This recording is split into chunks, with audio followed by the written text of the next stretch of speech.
বাংলাদেশ, এই সূর্যমণি, এই নারায়ণপুরটা একটা ডুবান্ত সূর্যমণি। এই জায়গায় বসে কোনো বুদ্ধিমান লোকেরা এখন হেলা খেলায় সময় নষ্ট করতে পারে না। আল্লাহ তাআলা কসম খেয়ে বলে দিলেন, ওয়াল আসর ইন্নাল ইনসানা লাফি খুসর। সুবহানাল্লাহ। পরীক্ষার হলে বসে বাবা মার কথা মনে করে দোয়া করছেন, শুধু পড়ার লেখা বাদ দিয়ে। কে শিক্ষককে বলছেন, হুজুর আপনার সাথে একটু গল্প করতে চাই, বসেন। করছেন কে? কারণ ওটা কিসের হল? কিসের হল? আপনি কোন জায়গায় আছেন এখন? কোন হলে আছেন? মাজালেল হল। আমার তরুণেরা, আমার যুবকেরা, আমার যুব সমাজ, আজকে তোমরা যারা এই প্রোগ্রামের আয়োজন করেছে, ভালো করে কান খুলে শোনো। তোমরা এই বাংলাদেশের সংস্কারের জন্য 2024-এর গণ অভ্যুত্থান করেছো। এই বাংলাদেশের সংস্কারে তোমাদের ভূমিকা নিতে হবে, কারণ তোমরা সেই জাতি। হযরত আলী রাদিয়াল্লাহু তাআলা আনহু 9, 10, 11 বছরের চিকন চিকন হাত দিয়ে কামুজ দুর্গ বিজয় করলে তোমরা বাংলাদেশ বিজয় করতে পারবা। দুর্ভাগ্য, বদনসিব। আমার কষ্ট লাগে কেউ কেউ এখন কথা বলতে গিয়া আমি দেখি কটাক্ষ করে, এই তোমার বয়স কত? আমরা 15 বছর করেছি, কোত্থেকে এসো তোমরা, কি করছো? আরে ভাই, বাবারা যদি তার সন্তান তার সামনে বড় হয় তো ভালো লাগে না খারাপ লাগে? আর যদি কোনো বাবার এটা ভালো না লাগে, ওটা ভালো বাপ না, ওটা বন্ধ বাপ। ও, এটা স্বীকার করতে কষ্ট লাগতেছে, একটু কষ্ট লাগতেছে। আরে ভাই, নিজের ছেলে ভালো রেজাল্ট করছে, একটু আগায় গেছে, মন খারাপ না ভালো লাগে? এই ছেলের কথা প্রশংসা করতে কৃপণতা করেন না বুক ফুলে বলেন? ভালো আমরা বলতে পারি না কেন? কেন আমরা বলি তুমি বাচ্চা ছেলে, এত কথা বলে কেন? কোথা থেকে এসেছো তুমি? আর আমি বলি, এই বাচ্চাদের হাতে 24-এর গণ অভ্যুত্থান হয়েছে, এই বাচ্চাদের হাতে বাংলাদেশে ইসলামের বিজয় আসবেই। কেন আসবে? মুআজ রাদিয়াল্লাহু তাআলা যুদ্ধে যাওয়ার বয়সী হয় নাই, বাচ্চা ছেলে। বুঝেন ভালো করে বুঝেন, যারা বাচ্চাদের কৃতিত্ব দিতে চান না, বাচ্চাদের সাহসকে বলিষ্ঠতার সাথে তাদের স্বীকৃতি দিতে কৃপণতা করেন, কথায় কথায় খোটা দেন, আপনারাই সব করেছেন, উল্টায় ফালাই দিচ্ছেন। ভালো করে বুঝেন, মুআজ রাদিয়াল্লাহু তাআলা যুদ্ধের জন্য বয়স হয় নাই, মাপে টিকে না। রাসূল করিম সাল্লাল্লাহু আলাইহি ওয়াসাল্লামের কাছে গিয়ে বললেন, ইয়া রাসূলুল্লাহ, আমাদেরকে পাঠানো হয়েছে, যুদ্ধে যেতে হবে, ব্যবস্থা তো করে দিতে হবে। বলেন ঠিক আছে, যাও, মুখকে দায়িত্ব দেওয়া হইলো, মাপে দেখো টিকো কিনা। বড়টা কোনোভাবে টিকে গেছে, ছোটটা টিকে না। নিজেদের মধ্যে প্রতিযোগিতা হয়েছে না হয় নাই? ওই প্রতিযোগিতা পছন্দ হয়েছে কার? এই প্রতিযোগিতা 2024 সালে আমাদের তরুণ যুবকদের মধ্যে ছিল না? এই তরুণ যুবকেরাই বলেছিল, আমাদেরকে একটা গুলি করা হয়, একটাই মরে, বাকিগুলো লড়ে না। এর উপরে আমাদের বিজয় দিয়েছেন আল্লাহ তাআলা। একটা গুলি করে, একটাই মরে, বাকিগুলো। এরা কি তরুণ যুবক নাকি বুড়ারা? আমার তরুণেরা, আমার যুবকেরা, তোমরা ভালো করে মর্যাদা বুঝে নাও। মুআজ রাদিয়াল্লাহু তাআলা যখন একজন আরেকজনের সাথে কুস্তিতে লড়া শুরু করলো, কানে কানে বলল, বড় ভাই তুই তো টিকে গেছো, আমারে তুই বাদ দিস না। আমি যদি নাও পারি, তুই আমারে টিকায় এনে। মারামারি যেহেতু লাগছে, তুই তো পাশ করেই ফেলছো, এখন আমারে একটু কি কর, পাশ করাইল। এই পাশের দৃশ্য আমি 2024 সালে আমার পাশে থেকে দেখার সুযোগ পাইছি, 2006 সালে 28 অক্টোবর দেখার সুযোগ পাইছি। আমার সামনে থেকে এই দৃশ্য দেখার সুযোগ আল্লাহ তাআলা আমাকে দিয়েছেন, আলহামদুলিল্লাহ। মুআজ রাদিয়াল্লাহু তাআলা যুদ্ধে গেলেন। তারা প্রথমেই টার্গেট করছিলেন ছোটটারে না বড়টারে? টার্গেট পুরো হয়েছে না হয় নাই? আমাদের মুআজ যদি আবু জেহেলকে হত্যা করার মতো ইতিহাস তৈরি করতে পারে, আমার সূর্যমণি ইউনিয়নের তরুণ যুবকেরা, তোমরাও আগামী দিনের আবু জেহেল, আবু লাহাব, ফিরআউন, নমরুদদেরকে মোকাবেলা করে একটা আদর্শ উন্নত বাংলাদেশ করার জন্য তোমাদেরকে এগিয়ে যেতে হবে।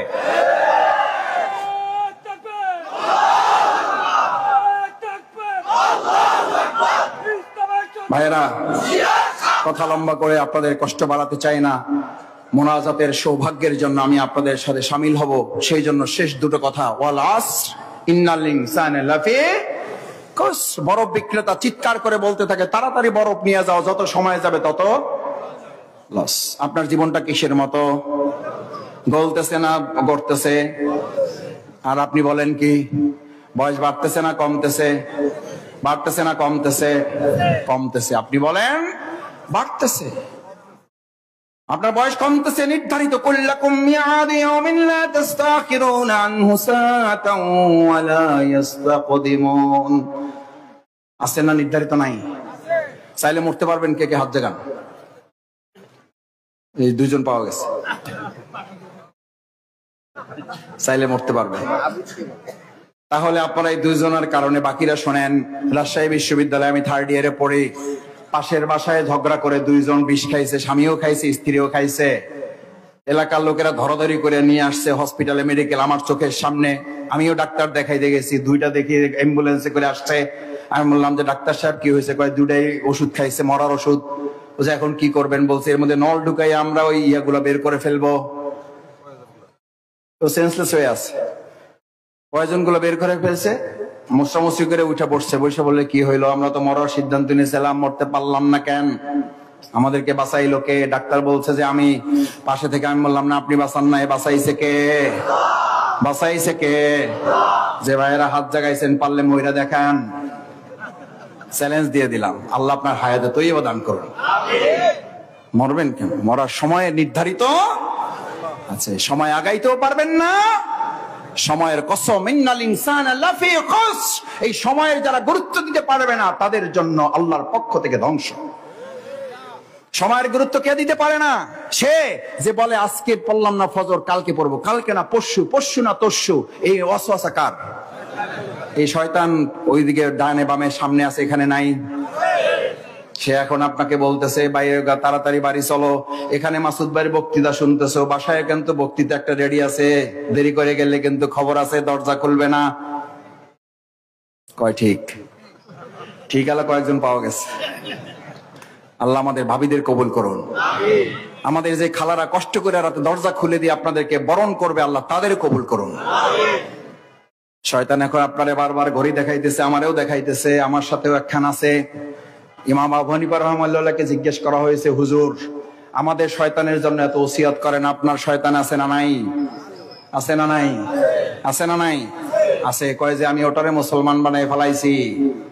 কে বানাইছে? ইমাম আবু হানিফা রাহমাতুল্লাহ কয় যে কেমনি বানাইলেন মুসলমান? শয়তান মুসলমান বানাইছেন, বিরাট ব্যাপার। এতদিন শুনতে হিন্দু মুসলমান হয়, খ্রিস্টান মুসলমান হয়, আপনি কি বানাইছেন? কয় আমি বানাইছি কেমনে শোনো। কালকে আমি সারা রাত তাহাজ্জুদ পড়তে পড়তে এক ফাঁকে ঘুমায় গেলাম, শয়তান আমারে ঘুম পড়াই দিছে। ঘুম পড়াই আমার উঠতে উঠতে তাহাজ্জুদ পড়তে পারছি, কিন্তু ফজর পড়তে পারলেও জামাত ধরতে পারি নাই। এই অঘটন ঘটাইছে কে? কে? এবার আমি সিদ্ধান্ত নিলাম তাহাজ্জুদ তো পড়বোই, মাঝখানে আর ঘুমাবো না। সারা রাত ধরে তাহাজ্জুদ পড়ে একবারে ফজর পড়ে ঘুমাবো। শয়তান তো দেখলো যে পরিস্থিতি খারাপ, আগে তো মাঝখানে ফজর জামাত কাজা করাইতে পারছি, এখন তো তাহাজ্জুদের পরিমাণ যা বাড়ছে, এ তো ঘুমই বাদ দিয়ে দিছে। এরপরে আর একবার ইমাম আবু হানিফা রাহমাতুল্লাহ বললেন, আমি এবার সিদ্ধান্ত নিয়ে একবার দুর্বল হয়ে গেলাম, শরীরের কাছে আমি দুর্বল হয়ে পড়লাম, হঠাৎ করে আবার ঘুমিয়ে গেলাম। এবার ওই শয়তান এসে বলল, হুজুর আর কাম হবে না, এবার ওঠেন।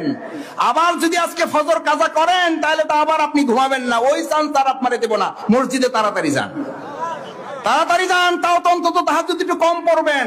আর আজকে যদি আবার কাজা হয়, আবার তো সারা রাত তাহাজ্জুদ পড়বেন, এই সুযোগ আপনি পাবেন না, ওঠেন।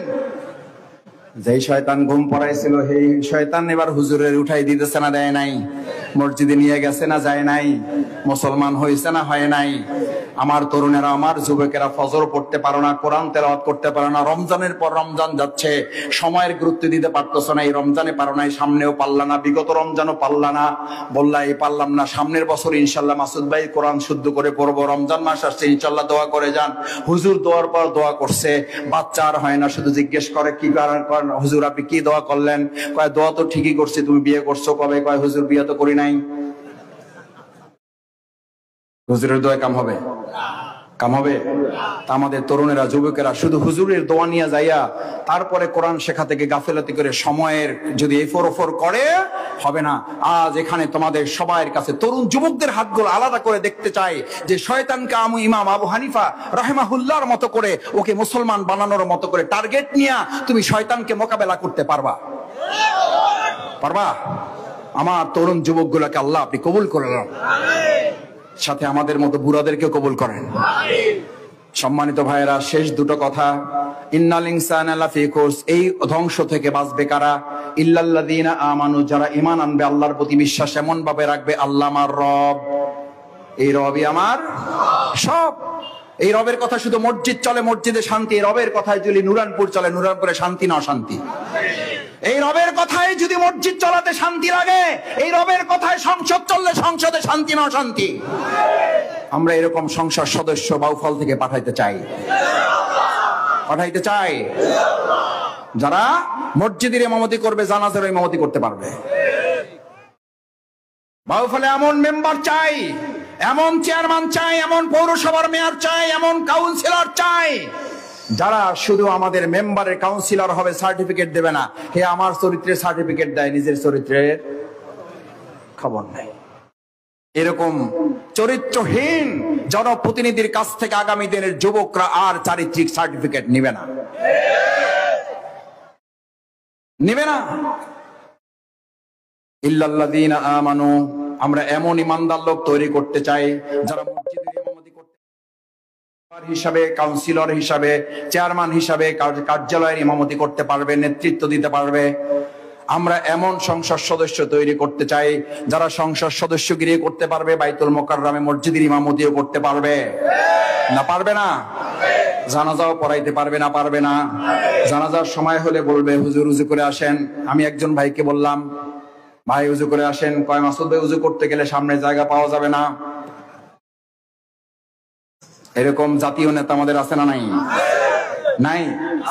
নিজে থেকে বলছি, জোটের প্রোগ্রামে এরকম স্টেজে আসি, আমরা থাকলে তো নামাজ কালাম পড়াই লাগে। আজানের বিরতি, নামাজের বিরতি দিয়েছি। আমার ডানে বামে বড় বড় জাতীয় নেতারা বসে আছেন। বললাম যে চলেন, উজু করা লাগবে। কয় মাসুদ ভাই উজু করলে চেয়ার থাকবে না। পরের লাইনে আমি আর গেলাম না। আল্লাহ আলাম, আল্লাহ ভালো জানেন তার ভিতরে কি আছে। কয় যে উজু করতে গেলে চেয়ার থাকবে না, কিন্তু নামাজ ঠিকই পড়েছেন। আল্লাহর হক মেরে খায়, তার আপনার হক মেরে খাবে না। না, খাবে না, খাবে না। সে গম মারে খাবে না, সে টিন চুরি করবে না, সে টিউবওয়েল মারে খাবে না, সে চাঁদা খাবে না। আল্লাহর হক মারতে ভয় পায় না, আপনার হক মারতে ভয় পাবে। কিভাবে কল্পনা করেন? কিভাবে কল্পনা করেন? আল্লাহকে ভয় করে না, আপনাকে ভয় করবে। অসম্ভব। আমরা আল্লাহ ভীরু এরকম কিছু নেতৃত্ব বাউফলে তৈরি করতে পারবো ইনশাআল্লাহ। কোরআনের এই কথা বললে কয় যে কোরআনের কথা বলতে আইসা মাসুদ ভাইরা রাজনীতি করে। রাসূল করিম সাল্লাল্লাহু আলাইহি সাল্লাম মসজিদে নববীর শুধু ইমামতি করছেন, মদিনা রাষ্ট্র পরিচালনা করেন নাই।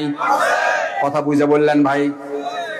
উনি শুধু মসজিদের ইমামতি করছে, মদিনা রাষ্ট্র চালানোর প্রেসিডেন্ট হন নাই। প্রেসিডেন্ট হইলে রাজনীতি করা লাগে নাই। আমরা যে কালেমা পড়ি, কালেমার মধ্যে রাজনীতি নাই। এক ভিক্ষুক ভিক্ষা করতে করতে যাইতেছে, লা ইলাহা ইল্লাল্লাহু মুহাম্মাদুর রাসূলুল্লাহ। বাদশা বলতেছে, হে দেখে কিছু টাকা দিয়ে দাও। এবার ওই ভিক্ষুকের সাথে তার বন্ধু বলতেছে, বন্ধু তোরে একটা টেস্ট করতে চাই, কালকে ওই বাদশার সামনে দিয়ে যাওয়ার সময় আরবিতে না বলে বাংলায় বলবি। কি বলবি? আমি ঘোষণা দিতেছি, এক আল্লাহর আইন ছাড়া কারো আইন মানি না, এক আল্লাহর দেওয়া বিধান ছাড়া কারো মানুষের তৈরি করা বিধান মানি না, মানুষের তৈরি করা কোনো শাসন আমি মানি না।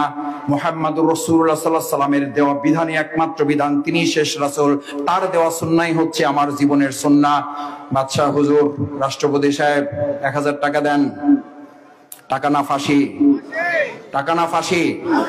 এই একই ঘটনা এখন মসজিদেও চলতেছে। একজন তার বন্ধুকে জিজ্ঞেস করছে যে ঘটনা কি? আরবিতে, আগে তো বাংলায় ওয়াজ করতে, এখন আরবিতে করো কেন?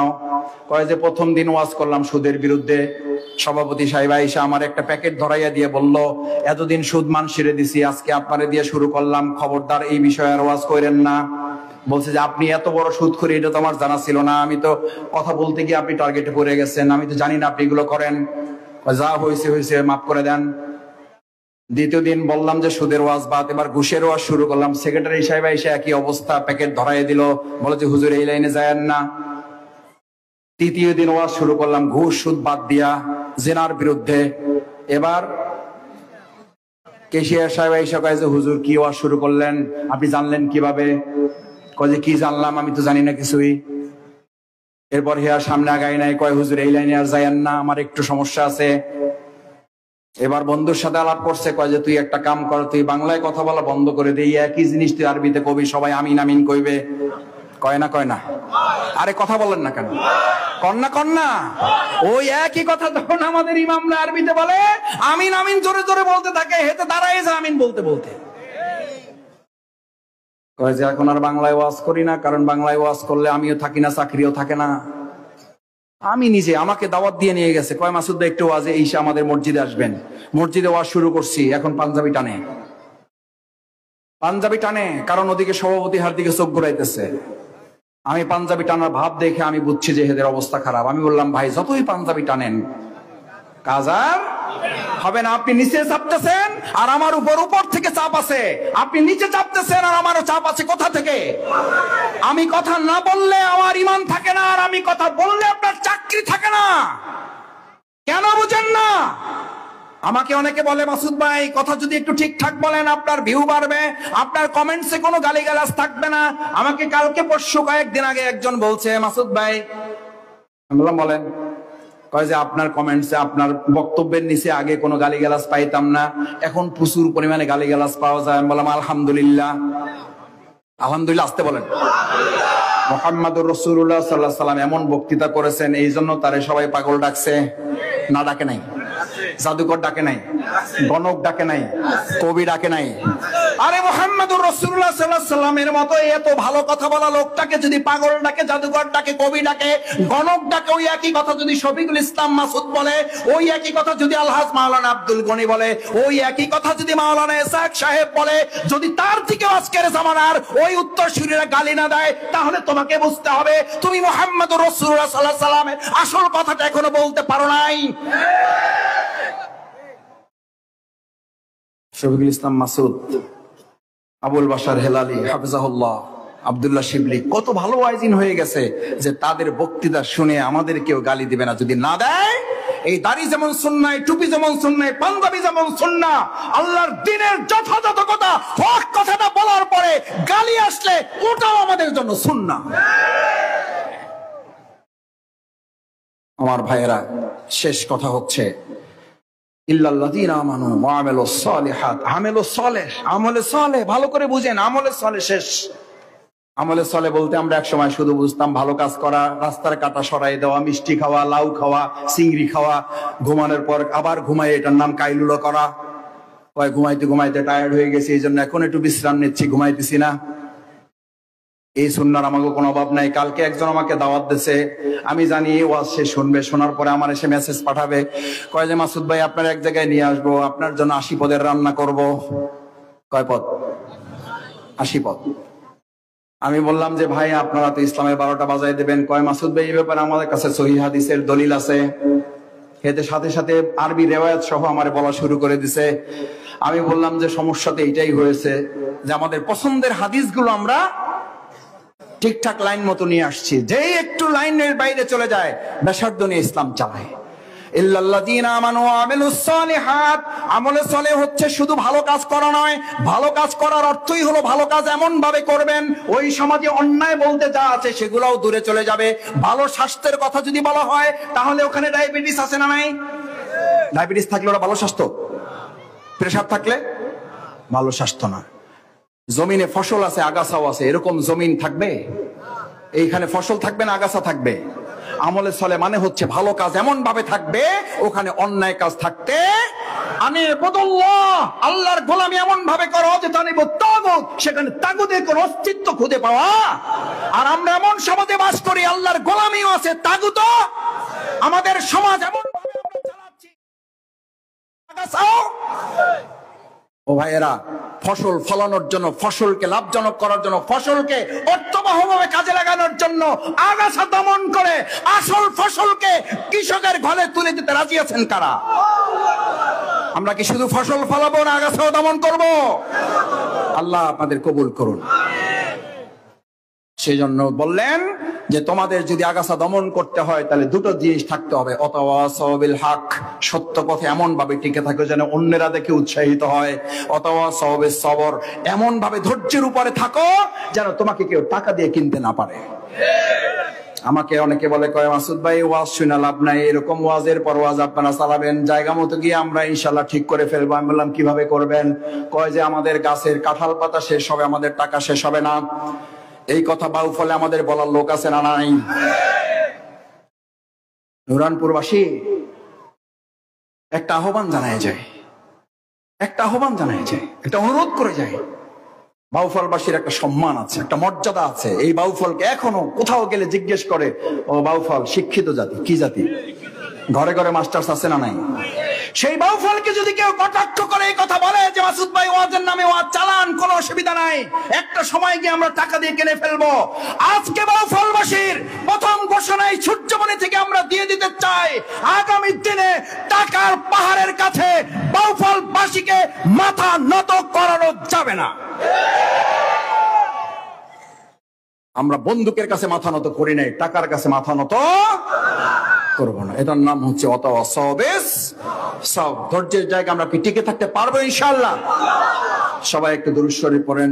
আল্লাহুম্মা সাল্লি আলা সাইয়্যিদিনা মাওলানা মুহাম্মাদ ওয়া আলা আলি সাইয়্যিদিনা মাওলানা মুহাম্মাদ। আল্লাহুম্মা, জোরে, اللهم صل على سيدنا مولانا محمد وعلى آل سيدنا مولانا محمد। তবে ইস্তেগফার করি আমরা, আস্তাগফিরুল্লাহ। মাথাটা নোয়াই ফেলেন, মনে মনে ভাবুন, এমন গুনাহ করেছেন আপনি জানেন আর আল্লাহ জানেন, আর কেউ জানে না, এমন গুনার সাথে এখনো সম্পৃক্ত, এমন হারামের সাথে এখনো সম্পৃক্ত, আপনি ছাড়া, আল্লাহ ছাড়া কেউ জানে না। এই মুহূর্তেই যদি আমাদের জীবনের শেষ মুহূর্ত হয়, এভাবে ভেবে আমরা আল্লাহর কাছে চোখের পানি ফেলবো, আল্লাহ আমাদের ভুল ভ্রান্তি যা হয়েছে আপনি মাফ করে দিন। আস্তাগফিরুল্লাহ, তাওবা ইস্তেগফার কর, আস্তাগফিরুল্লাহ। আমার মাইকের আওয়াজ যেখানে যেখানে যাচ্ছে আমরা সবাই হাত তোলার জন্য আহ্বান জানাচ্ছি, কারণ আপনি যেখান থেকে হাত তুলবেন আপনার কারণে আমাদের দোয়া কবুল হয়ে যেতে পারে। আস্তাগফিরুল্লাহ, আস্তাগফিরুল্লাহ।